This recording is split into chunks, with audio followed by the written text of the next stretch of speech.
What's your reaction to your sister, Vice President Sara Duterte, when she announced to run for presidency? All of us are very proud. We talked about that. But also, there's this fear inkling for her, of course. She has children who are bata pa. And, you know, that makes all of us a target. But, well, alam namin kaya niya. Siya pa ba? Diba? Alam niyo yung ugali ni VP Sara. Mas matapang pa yun sa tatay namin. Tsaka, fighter talaga. Our Papa raised us to be that way, all of us.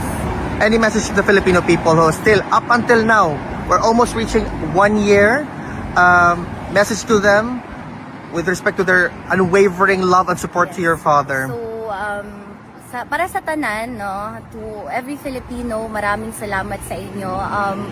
I don't think I can show how much I appreciate the support because obviously I cannot be everywhere simultaneously. But when I run into Filipinos, when I see them, magpasalamat yun ko. Kaya in fact, during our first time here sa Hague, last year around March, ang nagpakaon sa amo, ang nagtabang sa among transportation, puro gyud OFW.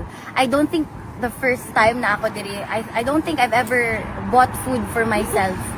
So, di ba, dito man minamayat, pero ang sa tinood lang ha, I told my father this, the love of the Filipino people for you extends to every descendant. Ana siya kaano, kay dako gid kaayo nga tabang ang mga Filipinos sa amoa. Even here, sample na kay Ate Jamie, ang sapatos, di ba? So, daghang salamat yun to everyone.